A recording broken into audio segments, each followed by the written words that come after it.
Hello guys, कैसे हैं सब? अच्छे हैं? चलिए जी, बहुत ही बढ़िया। तो चलो बेटा, आज वेलकम कर रहे हैं आपका नई क्लास में। और आज की क्लास है हमारी जो 25 सितंबर को DOE वाली क्लास हुई थी, उसमें लास्ट में क्विज़ हुई थी, है ना। उस क्विज़ को आज हम सॉल्व कर रहे हैं। तो सबसे पहले तो भाई कॉन्ग्रेचुलेशन, आप सबने बहुत अच्छा ट्राई किया, बहुत अच्छे मार्क्स भी आए हैं आप लोग के, है ना। लेकिन कुछ क्वेश्चंस रह गए जिसमें आपको थोड़ा सा डाउट हो गया है। तो चलिए कोई बात नहीं, वो डाउट आज क्लियर कर लीजिएगा आप अपने। ठीक, तो देखिए स्टार्ट कर रहे हैं बेटा क्वेश्चन नंबर 1 से। क्वेश्चन नंबर 1 में देखिएगा, एक सेट x दे रखा है, एक सेट y दे रखा है, और पूछ रहे हैं x इंटरसेक्शन y में किस टाइप के एलिमेंट आने वाले हैं। मतलब x दोनों में कॉमन कौन कौन से एलिमेंट आएंगे। कौन कौन से भी नहीं पूछ रहा, एक्चुअली वो पूछ रहा है इन चारों में से कौन सी टाइप आएगी वो। ठीक है, तो चलिए देखते हैं इसको। इसमें क्या करते हैं बेटा, इसके देखिए दो तरीके मैं बताती हूँ आपको। पहला, अच्छा एक बात बताइए, यहाँ पे n बिलोंग्स टू r, यहाँ पे n बिलोंग्स टू r, लेकिन आंसर में देखिएगा सारे नेचुरल नंबर है। तो इसका मतलब मैं सिर्फ यदि नेचुरल नंबर के बारे में बात करूँ तो भी मेरा काम चलेगा, रियल नंबर को मैं छोड़ देती हूँ। ठीक है, रियल नंबर तो बहुत बड़ा सेट बन जाता है। ठीक, अब इसमें क्या करें आप लोग, n इज इक्वल टू 1 रखिए। पहला नेचुरल नंबर 1 होता है, x सेट के एलिमेंट निकाल लो और बच्चों y के निकाल लो। जब n इज इक्वल टू 1 रखूंगी इसमें तो क्या मिलेगा, देखो भाई, 1 का क्यूब प्लस 2 इंटू 1 प्लस 1, तो 1 प्लस 2 प्लस 1 यानी कि आ गया मेरा 4। x का पहला एलिमेंट 4, इसमें रखिए क्या हो गया, 3 इंटू 1 का स्क्वायर प्लस के 7 यानी कि 10, यहाँ पे रख दीजिएगा y का एलिमेंट 10। फिर बच्चों क्या करो, n इज इक्वल टू 2 रखो। अब मैं डायरेक्ट रख दूँ, जब मैं इसमें 2 रखूंगी तो 2 का क्यूब यानी कि 8 प्लस 4 प्लस 1, तो कितना आया, 8 और 4 12 और 1 13। यहाँ पे 2 रखो, 2 दूनी 4 या 12 और 7 19। ऐसे सीख रखे हैं भाई हमने पहाड़े हैं। चलिए अब देखिएगा, n इज इक्वल टू 3 रखिए बेटा। जब आप n इज इक्वल टू 3 रखेंगे भाई तो यहाँ से वैल्यू कितनी आ जाएगी, सॉल्व कीजिए। 3 का क्यूब यानी कि 27 प्लस 3 इंटू 2 यानी कि 6, 33 प्लस 1 यानी कि मेरा आ गया 34। आगे आइएगा, यहाँ पे n इज इक्वल टू 3 रखिए। 3 3 ज़ा 9 प्लस 3 7, सॉरी 27 प्लस 7 यानी कि 34। मिल गया भाई कॉमन। ठीक है, तो कॉमन एलिमेंट क्या मिला मुझे, 34। इसका मतलब बेटा कि x इंटरसेक्शन y में किस टाइप के एलिमेंट आने वाले हैं, x इंटरसेक्शन y का एक एलिमेंट आ गया मेरा 34। आगे देखते हैं, आई डोंट नो, पता नहीं आएंगे या नहीं आएंगे। ठीक है, अब आगे के लिए क्या करना चाहिए, अब वैल्यू रखते चली जाऊंगी तो बहुत टफ सवाल हो जाएगा भाई, इतनी वैल्यू कहाँ तक रख पाऊंगी मैं। तो मैं सिर्फ 31 से ट्राई करती हूँ, क्योंकि मुझे चाहिए सिर्फ टाइप मेरी एक ही एलिमेंट से पता चल जाएगी। समझ रहे हैं ना। मान लीजिए मैं कह रही हूँ n क्यूब प्लस 2 टाइप वाले एलिमेंट है, तो क्या करोगे भाई, n की जगह 1, n की जगह 2, ऐसे रखते चले जाएंगे तो सारे टाइप के एलिमेंट आ जाएंगे हमारे, है ना। तो अब मुझे 34 से देखना है कि 34 इनमें से कौन से को सेटिस्फाई कर रहा है, 34 इस कौन से सेट में आने वाला है। उसके लिए अब क्या करा जाए, पहले रखिए 3n प्लस 5 को रखो 34, तो यहाँ से n की वैल्यू कितनी आ जाएगी, n आ जाएगा 34 यानी कि 29/3। नेचुरल नंबर है क्या ये, नहीं है, तो इसका मतलब मेरा फर्स्ट ऑप्शन कैंसिल। ठीक है, दूसरे में आइए, दूसरा ऑप्शन क्या है भाई, n square plus n plus 1 is equal to 34। Solve कीजिए यहाँ से, n square plus n minus 33 is equal to 0। Factor कर सकते हो क्या नेचुरल नंबर में, नहीं, तो इसका मतलब ये भी नेचुरल नंबर नहीं है, तो बेटा सेकंड को भी हटा लो। अब आइएगा थर्ड पे, जब हम थर्ड करेंगे तो थर्ड में है 7n माइनस 1, कर लीजिएगा, 7n minus 1 is equal to 34, तो बेटा n इज इक्वल टू आ गया 5। इसका मतलब मेरा सी ऑप्शन सही है। डी को देखना है देख लो, वैसे जब आंसर आ गया तो कोई ज़रूरत भी नहीं है, बट चलिए कोई बात नहीं। तो ये मिल गया मुझे 3n स्क्वायर इज 29, यानी कि n जो है नेचुरल नहीं आ सकता, तो इसका मतलब आंसर मेरा आ गया है सी। ठीक है, ओके, तो इसका मतलब बेटा मैंने इस क्वेश्चन में कैसे किया, इसमें रोस्टर फॉर्म मैंने करी, इसको रोस्टर फॉर्म से मैंने कॉमन एलिमेंट 34 निकाल दिया। अब इनमें से कौन सा 34 को सेटिस्फाई करेगा नेचुरल नंबर के लिए, वो वाला मेरा आंसर आ गया। एक तरीका तो ये हो गया इसको करने का। दूसरा तरीका देखिए इस सवाल को करने का, कि मैं कह रही हूँ x इंटरसेक्शन y, तो बेटा एक्स इंटरसेक्शन वाई का मतलब ये हो जाएगा कि दोनों में एलिमेंट सेम आने चाहिए, दोनों के एलिमेंट क्या आने चाहिए, कॉमन आने चाहिए, है ना। बिल्कुल सेम आएगा तभी तो इंटरसेक्शन निकल सकता है। कॉमन आने का मतलब बेटा ये दोनों एक्स की वैल्यू सेम कर दीजिएगा, ठीक।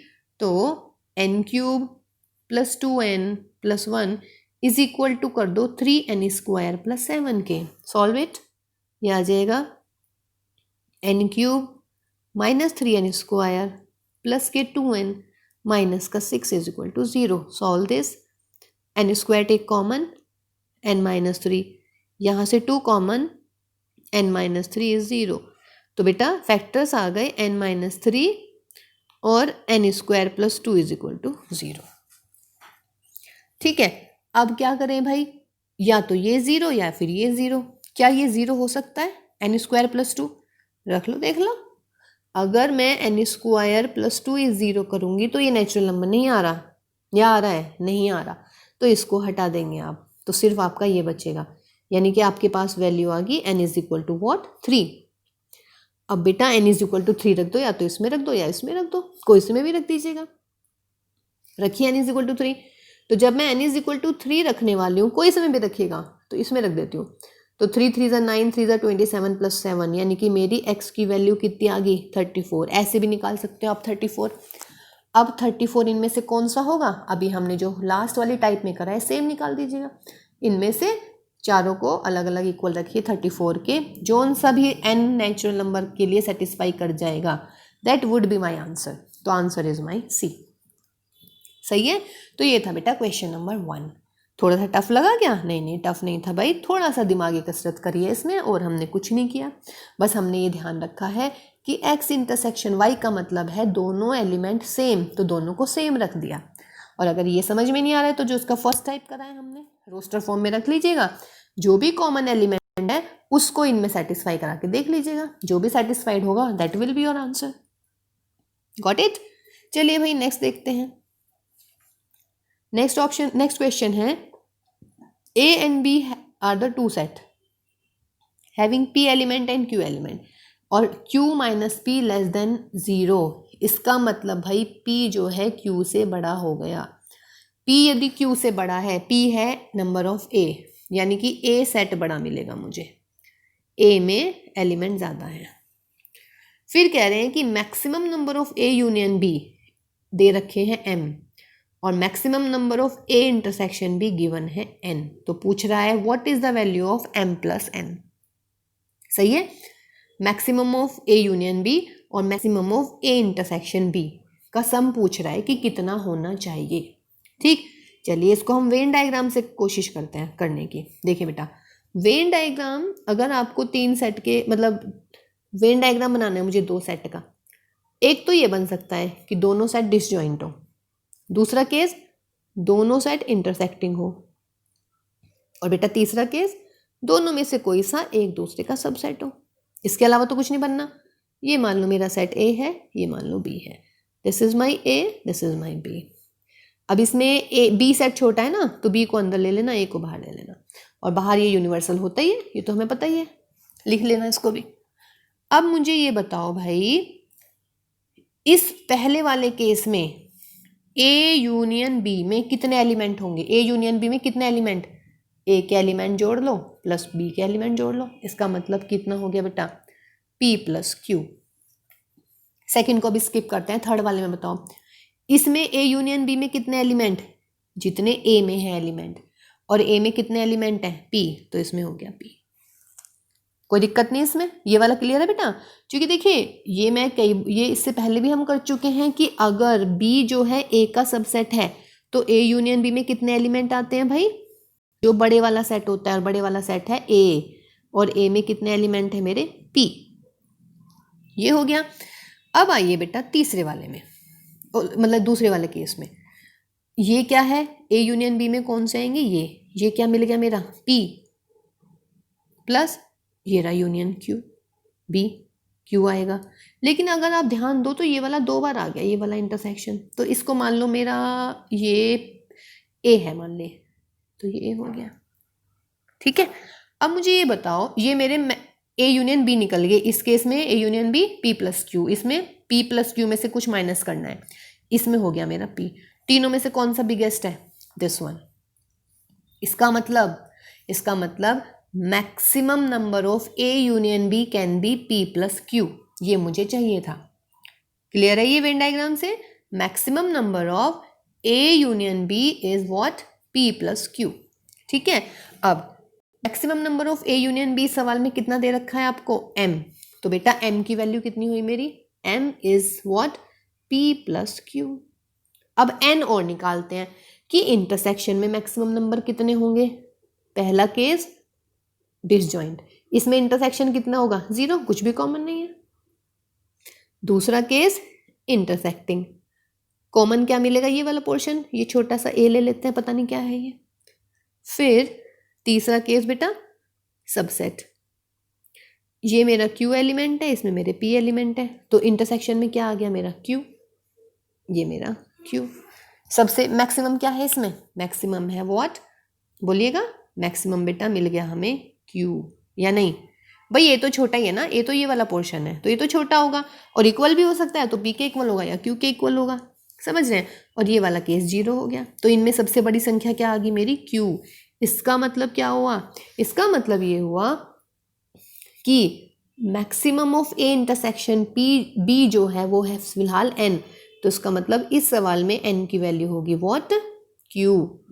और m की वैल्यू क्या आई थी बेटा मेरी? p plus Q. तो क्या पूछ रहे हैं हम? m प्लस n, क्या मिलेगा? जोड़िए दोनों को, p प्लस 2q, तो that is answer is D. सही है बेटा? तो एक ये हो गया हमारे पास में क्वेश्चन नंबर 2, कोई डाउट नहीं है। अब आइए भाई इसके बाद नेक्स्ट क्वेश्चन। नेक्स्ट क्वेश्चन बहुत इजी है, दोनों के दोनों क्वेश्चन। देखिए क्या है, बीच में मेरी फोटो आ गई थी हैं बच्चों के साथ, कोई बात नहीं। हाँ जी, देखिएगा, सेट में बोल रहे हैं कि let P be the set of word math, P को निकाल लेते हैं। देखिए अभी जो दिमाग में एकदम आ रहा है मैं वही कर रही हूँ, इसके बाद में मैं आपको एक चीज़ और बताऊंगी इस सवाल में। फिर कह रहे हैं कि q is the set word awesome, a डब्ल्यू e s o m. E मैं लिख चुकी हूँ, ई मैं दोबारा नहीं लिखूंगी। अब क्या कह रहा है भाई? P intersection Q, P intersection Q, देखना क्या क्या कॉमन है भाई। एक तो एम दिख रहा है मुझे, एक ए बी दिख रहा है, और एक मुझे दिख रहा है एस। पी इंटरसेक्शन क्यू आ गया मेरा, एम ए एस आ गया। अब क्या कह रहा है? पी यूनियन क्यू भी निकालना है। पी यूनियन क्यू निकाल दीजिएगा, या तो वैसे मुझे इसके निकालने की ज़रूरत नहीं है। P union q, p union q में कौन कौन सा एलिमेंट आ जाएंगे बेटा? M a t h s, a में लिख चुकी हूँ, डब्ल्यू ई एस लिख चुकी हूँ, ओ। यहाँ से अब दोनों का इंटरसेक्शन देखिए, दोनों के इंटरसेक्शन में क्या क्या आ गया बेटा? दोनों के इंटरसेक्शन में आ गया एक तो एम आ गया, क्योंकि दोनों जगह एम है, फिर आ गया एक ए आ गया, और बेटा एक आ गया एस। तो आंसर हुआ मेरा एम ए एस।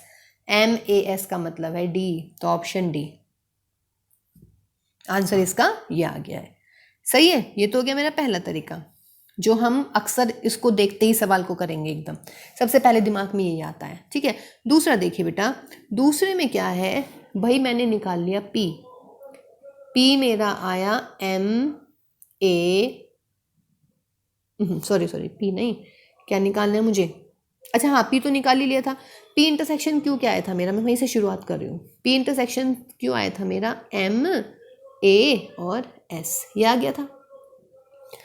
अब एक बात बताइएगा, पी इंटरसेक्शन क्यू और पी यूनियन क्यू, चलिए जी वेन डायग्राम बनाते हैं, और ये चीज़ याद भी रखनी है भाई। पी इंटरसेक्शन क्यू क्या है हमारा? पी इंटरसेक्शन क्यू है मेरा ये, सही है। अब मुझे क्या निकालना है? P union q. P union Q क्या हो जाएगा बेटा?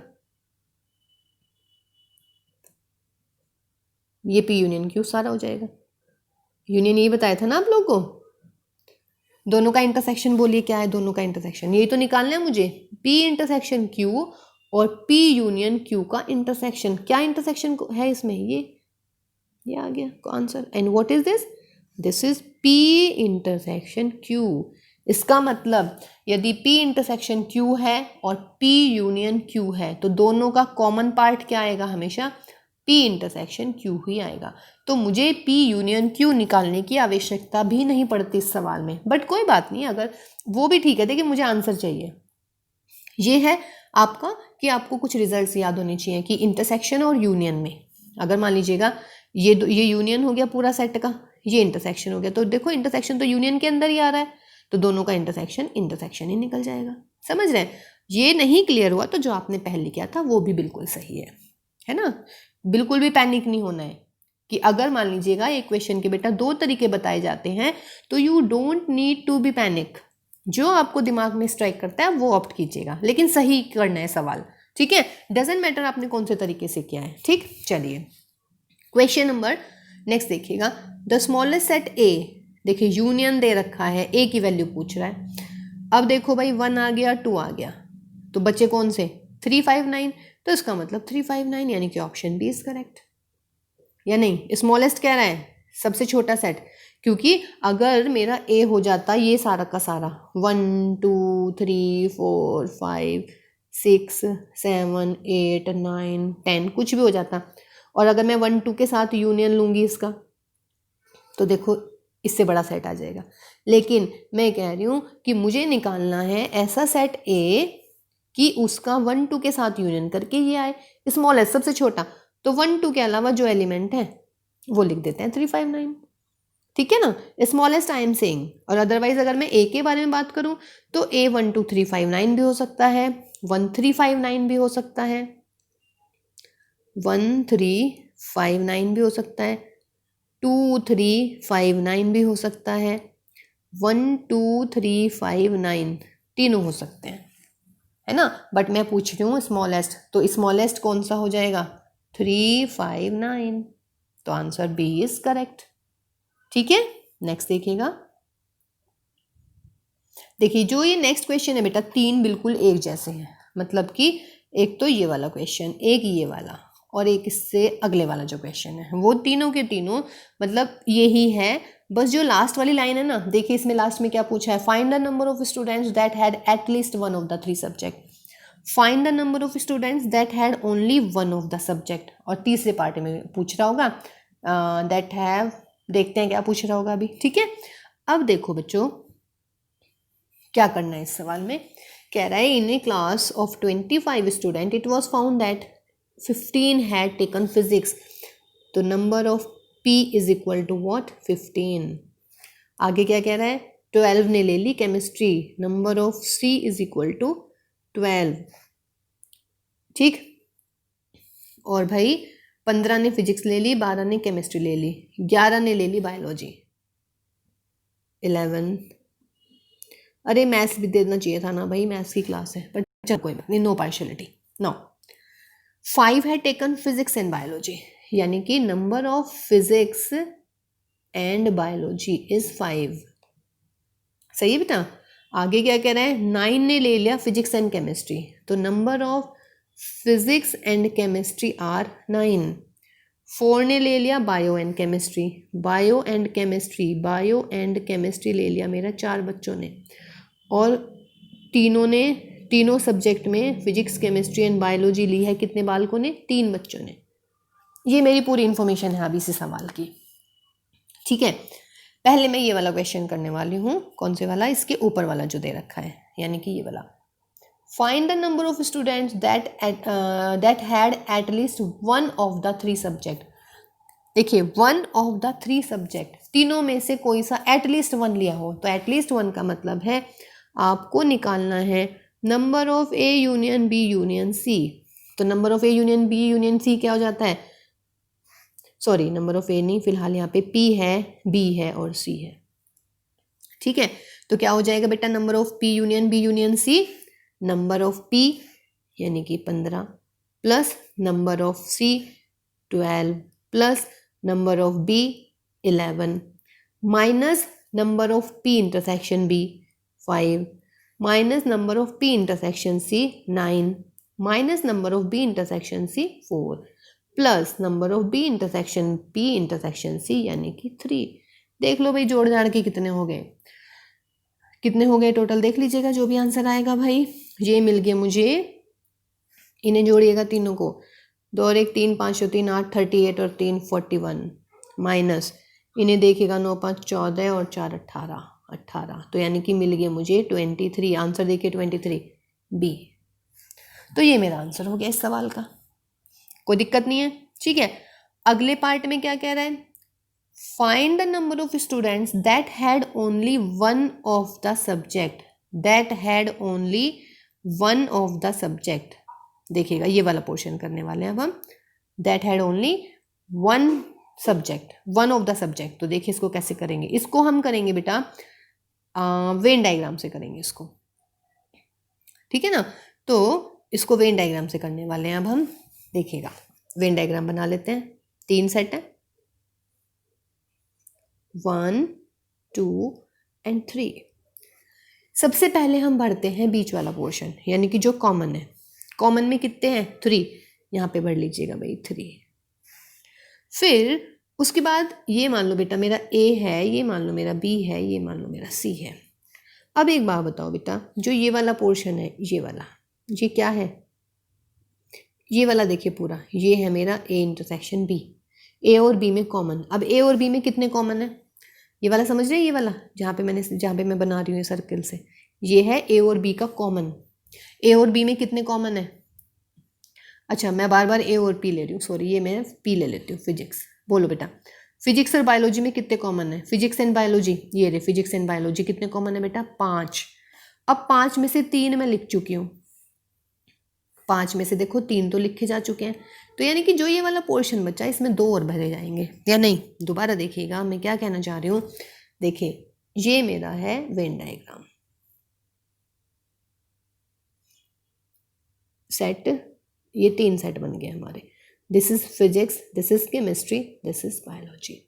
सबसे पहले हम इसमें भरेंगे जो हमारा कॉमन पोर्शन है, कॉमन है मेरा 3, जो तीनों में है। उसके बाद देखो फिजिक्स और केमिस्ट्री में कॉमन, फिजिक्स और केमिस्ट्री में कॉमन का मतलब है ये वाला पोर्शन पूरा।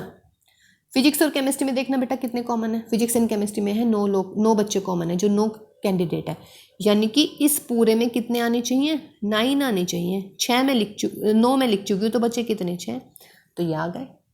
समझ में आ रही है चीज़ें।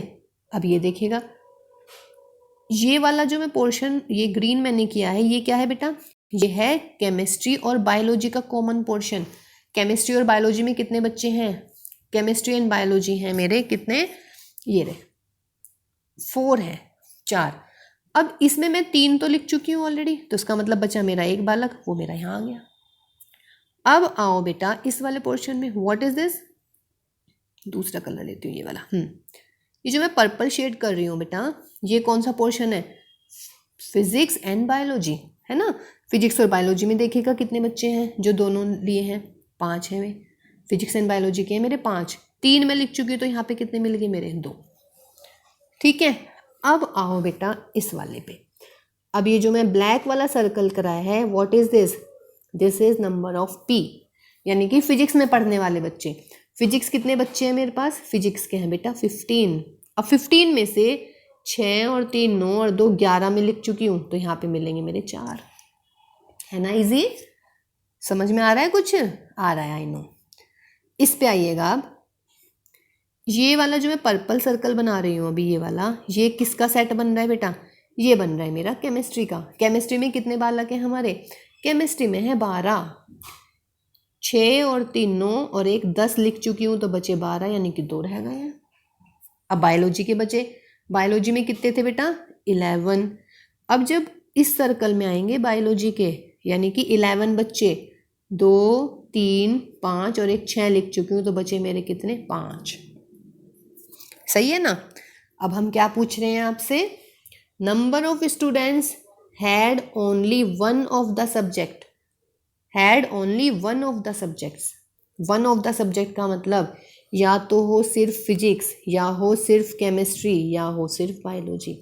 अब ये वाला पोर्शन इस डायग्राम में कौन सा दिख रहा है, ये वाला जो पोर्शन है इस डायग्राम में दिख रहा है अलग अलग, कौन कौन सा, देखिए केवल फिजिक्स वाले हैं ये 4, केवल केमिस्ट्री वाले हैं ये 2 और केवल बायोलॉजी वाले हैं 5। तो आंसर कितना आया 4 + 2 + 5, 5 और 4 9 और 2 11। 11 बच्चे ऐसे हैं जिन्होंने केवल 1 ऑफ द सब्जेक्ट लिया हुआ है। ठीक है बेटा, तो इसको सवाल को अच्छे से कर लीजिएगा। जो प्रैक्टिकल प्रॉब्लम वाली जो मेरी क्लास है, इससे पहले वाली क्लास है 11 चैप्टर की 11th क्लास की प्रैक्टिकल प्रॉब्लम्स, ठीक है, तो वो वाली देखिएगा। उसमें इस टाइप के दुनिया भर के सवाल हमने किए हैं, ठीक है, 5-6 क्वेश्चन हमने किए हैं, तो वहाँ से देख लीजिएगा एक बार और। ओके गाइज, चलिए तो नेक्स्ट क्वेश्चन देखते हैं। नेक्स्ट में बोल रहा है ये कि सेम क्वेश्चन है, कह रहा है नन ऑफ द 3 सब्जेक्ट। तो नन ऑफ द 3 में क्या हो जाएगा बेटा, टोटल बच्चे कितने हैं मेरे 25 हैं। और जो मेरा फर्स्ट पार्ट था, फर्स्ट में था मेरा यूनियन निकल रहा था B union C, P union B union C, वो थे मेरे 23। ठीक, अब आप एक बात बताओ, 25 टोटल स्टूडेंट है, 23 वो स्टूडेंट है जिन्होंने कम से कम एक सब्जेक्ट ले रखा है। तो मैं यूं कह रही हूँ जिनके पास तीनों में से कोई भी सब्जेक्ट नहीं है वो क्या निकलेंगे, 2 बच्चे तो निकलेंगे बस। भाई टोटल 25 थे और 23 वो थे जिनके पास एटलीस्ट 1 सब्जेक्ट है। समझ रहे हैं, तो 25 का ग्रुप है, उसमें से मैं कह रही हूँ 23 तो ऐसे हैं जिनको या तो फिजिक्स होगी या बायोलॉजी होगी या केमिस्ट्री होगी। तो कितने बच्चे बचे जिनके पास कुछ भी नहीं है, वो बचे 25 - 23 यानी कि 2। ठीक है, तो इसका ऑप्शन देखिएगा, ऑप्शन C आएगा इसका आंसर। ओके गाइज, चलिए तो नेक्स्ट बेटा, ये वाले जो क्वेश्चन है ना इस टाइप वाले, आप हमारी वो वाली क्लास देखिएगा जिसमें हमने प्रैक्टिकल प्रॉब्लम्स करवाई हैं, उसमें बहुत सारे हैं ये क्वेश्चंस। ठीक है, वहाँ से बिल्कुल क्लियर हो जाएंगे अगर इसमें थोड़ा भी डाउट लग रहा है आप लोग को। ओके, अब देखिएगा, ये वाला सवाल मैं पहले बता रही हूँ, पता है क्यों बता रही हूँ, the number of subset of power set. ये क्वेश्चन ऐसा रहा जो मिसरीड रहा सबसे ज़्यादा, इसकी प्रोबेबिलिटी मिस रीडिंग की सबसे ज़्यादा रही। और एक पते की बात बताऊँ, मुझसे किसी बच्चे ने पूछा तो सीरियसली मैंने भी ये नहीं पढ़ा, मैंने भी पावर सेट बना दिया उसका। ठीक है ना, तो रियली ये देखिए बहुत बड़ी चीज़ हो जाती है मिस रीड करने की। तो इसलिए मैं बच्चों बार बार आपसे बोलती हूँ कि क्वेश्चंस को मिस रीड नहीं कीजिएगा, 5-10 सेकेंड एक्स्ट्रा लगाइएगा क्वेश्चन पढ़ने में। जल्दी कर दिया, या मतलब आंसर सही आना चाहिए ना भाई, जल्दी करके बाद में बैठे रहो पेपर के, तो वो भी सही बात नहीं है। और जब भी आप क्वेश्चन पेपर सॉल्व कर देते हैं एक बार और ट्राई कीजिएगा, उसको दोबारा से देखिएगा अगर टाइम है आपके पास में, हो सकता है कहीं गलत कर दिया हो। ठीक है, चलिए देखिए अब इस सवाल को क्या कह रही हूँ मैं इस क्वेश्चन में, कि subset of power set of a, यानी कि पहले आपको निकालना है पावर सेट में कितने एलिमेंट होंगे। ए में कितने एलिमेंट है बेटा, ए में है मेरे 3, तो पावर सेट में कितने एलिमेंट होंगे, पावर सेट में होंगे 2 की पावर 3, यानी कि कितने मिलेंगे भाई मेरे 8, डायरेक्ट फॉर्मूला पावर सेट। ठीक है, अब सवाल में क्या कहा है, यहाँ तक हो गया मेरा अब तक, ये यहाँ से लेके यहाँ तक जो मैंने अंडरलाइन करा है। अब पूछ रहा है सबसेट ऑफ पावर सेट, कितने नंबर होंगे इसमें। अगर किसी सेट में 8 एलिमेंट हैं, अगर किसी सेट में 8 एलिमेंट हैं तो उसके कितने सबसेट बनेंगे भाई, 2 की पावर 8, यानी कि 2, 5, 6। इसका मतलब आंसर होगा इसका डी ऑप्शन। ठीक है, अधिकतर सबने बी ही लगाया है, बी गलत हो गया है। ठीक है, तो इस सवाल ये सबसे मिसरीड वाला क्वेश्चन था, जो सबसे ज़्यादा मिसरीड हुआ है इसमें। चलिए दोबारा देख लीजिए बेटा अगर थोड़ा भी डाउट है। The number of subset of power set of a, तो पहले मैंने पावर सेट ऑफ ए निकाल दिए, कितने एलिमेंट होंगे उसमें 8। अब सबसेट बनाने हैं, अगर किसी सेट में 8 एलिमेंट है तो उसके सबसेट कितने बनेंगे, 2 की पावर 8 बनेंगे, दैट इज 2, 5, 6। समझ रहे हैं, ठीक है जी। नेक्स्ट लास्ट क्वेश्चन इस क्विज का, बहुत बढ़िया सवाल था और ये तो बच्चों आप लोगों के समझ में ही नहीं आया। आई थिंक इसमें आपको लग रहा था कि मैम इसमें ना कुछ भी नहीं दे रखा है, सिर्फ number of a, number of b and number of c दे रखा है। नहीं बच्चों, अगर आप इस सवाल को थोड़ा गहराई से पढ़ेंगे ना, समझ रहे हैं, तो इसमें सारी चीज़ें गिवन है। आप कंफ्यूज हो गए कि भाई इसमें तो सिर्फ number of a, number of b और नंबर ऑफ सी ही गिवन है और कुछ भी गिवन नहीं है। नहीं, अभी देखिएगा इसमें क्या क्या गिवन है, अभी आपको दिखा रहे हैं हम क्या क्या गिवन है इस सेट में। ये सेट ए है, ये सेट बी है, ये सेट सी है। अब देखो चलिए सवाल पढ़ते हैं, क्या है हमारा सवाल में है आपका कि each of student of class 11th twice visited cinema hall. चलिए देखिए, बोर नहीं कर रहे हैं आपको, सिनेमा हॉल में लेके चलते हैं, है ना। 11th क्लास के बच्चों को मूवी दिखा रहे हैं हम। और देखिए देखिए अब देखिए कितनी अच्छी बात हो रही है कि हम 2 बार दिखा रहे हैं भाई मूवी। बाद में मत कहना कि भाई एक ही बार दिखाई है मूवी, 2 बार मूवी दिखा रहे हैं बाप को, है ना। चलिए, मीन्स एक बच्चे को 2 मूवी देखनी है। ये क्लियर हो गया? ठीक है, अब आइएगा आगे लाइन पे। यहाँ तक कोई दिक्कत नहीं ना। Each of a student of class 11, चलिए मैथ्स वाले बच्चे हैं, twice visited cinema hall during जुलाई। ठीक है, जुलाई में। नाउ कह रहे हैं कि 16 सॉ फिल्म ए, यानी कि जो ये ए वाला सेट है टोटल, इसमें 16 आएंगे। समझ गए ना, इस सर्कल के अंदर टोटल एलिमेंट नंबर जो होंगे वो 16 होंगे। ऐसे बेटा 27 सॉ फिल्म बी, मीन्स जो मेरा ये बी वाला सेट बनेगा पर्पल वाला, इसमें टोटल नंबर ऑफ एलिमेंट मेरे 27 ही रहेंगे। फिर 29 सॉ फिल्म सी, मीन्स जो ये सी वाला सर्कल है इसमें टोटल नंबर ऑफ एलिमेंट मेरे मिलेंगे भैया 27। सही है। अब आ जाइएगा सवाल पे। अब ये क्या कह रहे हैं कि find out the number of student in the class. कितने स्टूडेंट थे टोटल हमारी क्लास में। एक नोट अलग से दे रखा है, assume that nobody saw a film twice, यानी कि सॉ द सेम फिल्म। किसी भी बच्चे ने वो फिल्म दोबारा नहीं देखी है। भाई अगर मान लो आपको हम मौका दे रहे हैं बच्चों जाओ 2 बार मूवी देख के आओ, तो मेरे ख्याल से आप इतने तो होशियार होंगे कि भाई एक ही मूवी 2 बार नहीं देखेंगे। अब बेटा एक बार बताओ, जब आप एक मूवी 2 बार नहीं देख रहे, गॉट माई पॉइंट, जब आप एक मूवी 2 बार नहीं देख रहे हो, ठीक, तो आप मुझे यूं बताओ भाई वालों को कि यहाँ पे ये वाला जो ये है, ये क्या है, ये है ये वाला जो पोर्शन मैंने ग्रीन किया है अभी, इस पोर्शन में कौन सा एलिमेंट आने चाहिए? इस पोर्शन में वो एलिमेंट आने चाहिए जिस बच्चे ने ए मूवी 2 बार देखी है। कोई है ऐसा? नहीं होगा ना कोई भी ऐसा। तो इसका मतलब बच्चों यहाँ पे आ जाएंगे नंबर ऑफ एलिमेंट 0। समझ रहे हैं? आइएगा बी वाले पोर्शन पे। अब मुझे ये बताओ भाई, जो ये बी वाला मैं ग्रीन कर रही हूँ, सिर्फ ग्रीन वाला पोर्शन देखना है। ये कौन सा पोर्शन है? ये वो वाला पोर्शन है जिसने बी मूवी 2 बार देखी है। कोई होगा ऐसा बच्चा? ऐसा बच्चा कोई नहीं होगा भाई। जिसे चांस मिलेगा वो दोनों मूवी अलग अलग देखेगा। इवन आप छोड़ो, आप अगर मुझे भी चांस दोगे, मुझे मूवी 2 बार देखनी है, मतलब हॉल में मुझे 2 बार एंटर करना है, तो डेफिनेट सी बात है मैं अलग अलग ही देखूंगी, है ना। चलिए, तो सिमिलरली जो ये सी वाला पोर्शन है, ये जो ग्रीन वाला अगर मैं कर दूं इसको, ये कौन सा पोर्शन रहेगा? ये बेटा वो वाला पोर्शन है जिसमें सी वाले बच्चे आएंगे, मतलब जिन्होंने सी मूवी 2 बार देखी है। कोई भी इतना बेवकूफ़ नहीं है भाई। खत्म? Very good. अब आओ ये वाला पोर्शन, ये अंदर जो ये क्या है? ये है 3 मूवी देखी है। अब लेकिन देखो भाई, हमने इतनी छूट दे दी, अब हम इतनी भी नहीं देंगे कि आपको 3 बार मूवी दिखाएंगे। तो यहाँ पर भी क्या मिलेगा मेरा? 0। ठीक है, अब देखो इसमें सारी चीज़ गिवन होगी मेरी।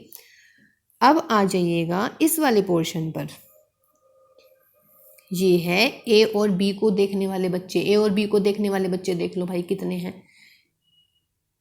16 सॉ द फिल्म ए, 16 बच्चों ने मूवी ए देखी है। ठीक है, अब इसमें मुझे नहीं पता ये क्या आएगा। Let us suppose that this is my a. ये मुझे पता नहीं, ये वाला पोर्शन ए हो गया, ये वाला पोर्शन बी हो गया, ये वाला पोर्शन सी हो गया। ठीक है, आ गया। अब मुझे ए बी सी की वैल्यू निकालनी है। ठीक है, अब देखो सवाल एक बार देखोगे, सवाल में क्या पूछ रहा है? Find out the number of student in the class. तो find out the number of student in the class का मतलब क्या हुआ? इसका मतलब जो अब मैं ये ब्लैक बना रही हूँ, इसके अंदर कितने एलिमेंट्स लिखे हैं। इस ब्लैक के अंदर कितने एलिमेंट लिखे हैं, इसका मतलब 0 + a + 0। तो 0 तो नहीं लिख रही मैं, तो इसका मतलब मेरा आंसर आने वाला है a + b + c। इसका मतलब मुझे a + b + c की वैल्यू निकालनी है। ठीक है बेटा, निकालते हैं भाई a + b + c की वैल्यू। ठीक है, इसको मैं हटा दूं, अभी बिल्कुल क्लियर हो गया है। अब देखो बेटा, a + b + c की वैल्यू मैं निकाल रही हूँ। देखते हैं कैसे निकालते हैं। ओहो, मिटाने में गलती कर दी हमने।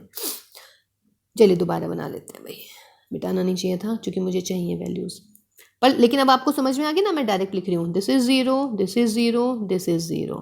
And this is 0, this is A, this is B, this is C. अब देखो भाई, नंबर ऑफ ए का मतलब है ये वाला, तो नंबर ऑफ ए कितने हैं मेरे 16, तो नंबर ऑफ ए में क्या आ जाएगा मेरा a plus C is equal to 16। ये जो दूसरा ग्रीन करा है मैंने, ये क्या है, ये मान लो b है मेरा, ये a हो गया, ये मेरा c। तो नंबर ऑफ b कितना है इस सवाल में a प्लस बी, और नंबर ऑफ b देखो बेटा कितना है 27। सिमिलरली अब मैं तीसरे वाला कर रही हूँ ग्रीन, वो अब की बार पर्पल कर रही हूँ, ये है मेरा नंबर ऑफ c। तो नंबर ऑफ c में कितना हो गया, नंबर ऑफ c देखिए बेटा, नंबर ऑफ c हो गया b प्लस सी, तो मेरे पास में आ गया b प्लस सी, और नंबर ऑफ c कितना दे रखा है क्वेश्चन में 29। ऐड कर लेना सबको, a 2 बार आ रहा है 2a, b भी 2 बार आ रहा है 2b, और बेटा c भी 2 बार आ रहा है 2c। कितने हो गए भाई, जोड़ लो, 7 और 6 13 और 9 22, 2 और 2 4 और 1 5 और 72। 2 इनमें से सब में से कॉमन ले लीजिएगा, यहाँ से 2 कॉमन आ रहा है तो क्या मिलेगा मुझे, मेरे पास आ जाएगा a plus B plus C is equal to 2 common लेके 72/2, इसका मतलब आंसर कितना आया 36। तो दिस इज माय आंसर। बहुत बढ़िया क्वेश्चन हो गया ये, या नहीं। देखिए क्वेश्चन जब हमने शुरू की थी, जब मैंने इसको पढ़ा, आप लोगों ने भी पढ़ा, तो आप लोगों के दिमाग में ये आया कि बेटा इसमें तो कुछ भी नहीं दे रखा यार, 16 ए वाले दे रखे हैं, बी वाले 27 दे रखे हैं और सी वाले 29 दे रखे हैं, और पूछ रहा है find the number of student. Find the number of student means A union B union C पूछ रहा है। अब भाई इसके लिए तो हमें बहुत सारी चीज़ें पता होती हैं, तो देखिए वेन डायग्राम कभी कभी फ़ायदा भी बहुत देता है, कभी कभी नहीं अक्सर बहुत फ़ायदा करता है, ठीक है।